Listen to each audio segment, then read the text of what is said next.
Sure. It was a workstream meeting that my colleague Katarina from the Grids and Flexibility workstream organized, but also open to non-members of SolarPower Europe. And it was essentially to talk about the developments in technology in terms of flexibility, demand-side response, and also battery storage. And there I gave a keynote speech on the report that we just published, which is covering the historical evolution of battery storage in Europe, 2024 dynamics, which are changing, but we can discuss that more later, and then the forecast until 2028. Yeah, immediately the residential segment has been carrying most of the installations in the past because of the consequences of the energy crisis. So households were looking at solar plus storage to shield themselves against the spikes in the electricity markets. So it was a viable solution, and it was cost efficient to do it at that time. But then this year the dynamics are changing, so we're seeing a slowdown in the uptake of battery storage in the household segment because of the fade out of the perception of the energy crisis. So the electricity prices are declining really fast and have already done so in the past. So we were expecting at the beginning that the total market would stabilize, but utility scale is coming up fast, is coming up strong, especially in Italy. So overall, we're seeing a 30% market growth this year in the medium scenario. Until 2028, the market could grow until 80 gigawatt hours of battery storage in 2028, which would lead us to 260 of cumulative battery storage capacity in Europe. But we have the potential to reach 400 gigawatt hours of battery storage.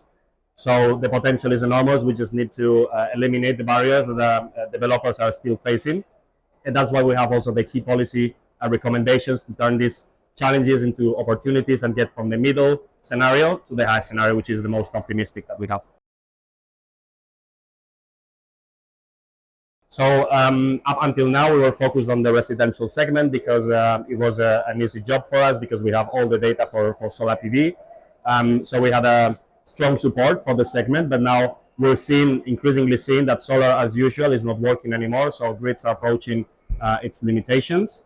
And for that, we have battery storage, which should become a even greater ally of solar PV to bring in all the flexibility that we need in the short term. So, I mean, the main takeaway is that solar and battery storage should be partners in this energy transition. And the rollout of batteries is really dependent on policymakers to eliminate all these barriers that, like double charging, for example, double taxation is something that is hindering the deployment in many countries.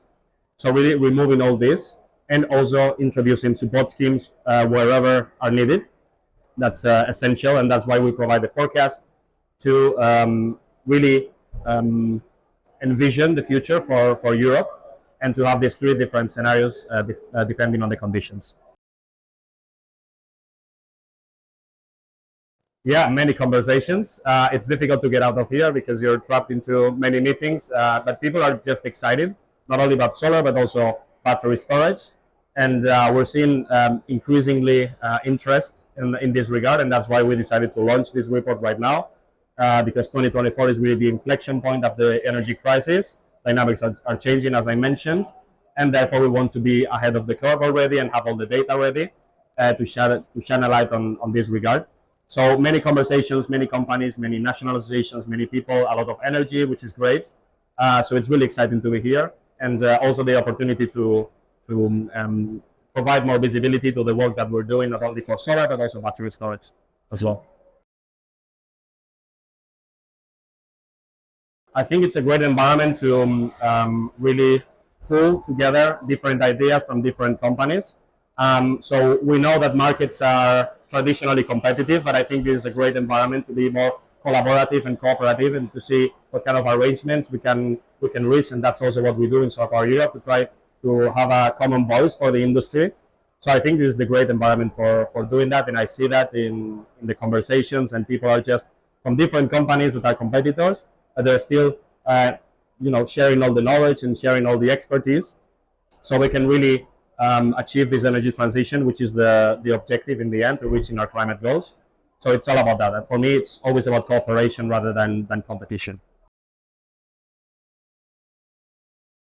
Yeah, so I'm talking about battery storage because that has been my main project, also with some other colleagues. But we also launched the Global Market Outlook, which is one of our flagship reports. We launch it always in Intersolar. and it's covering all the global developments. And of course, China has deployed most of the capacity. So we're seeing that the dominance is still very present and exacerbating. So we do this coverage of the global developments of solar PV. We also have Europe, and we publish that in December always.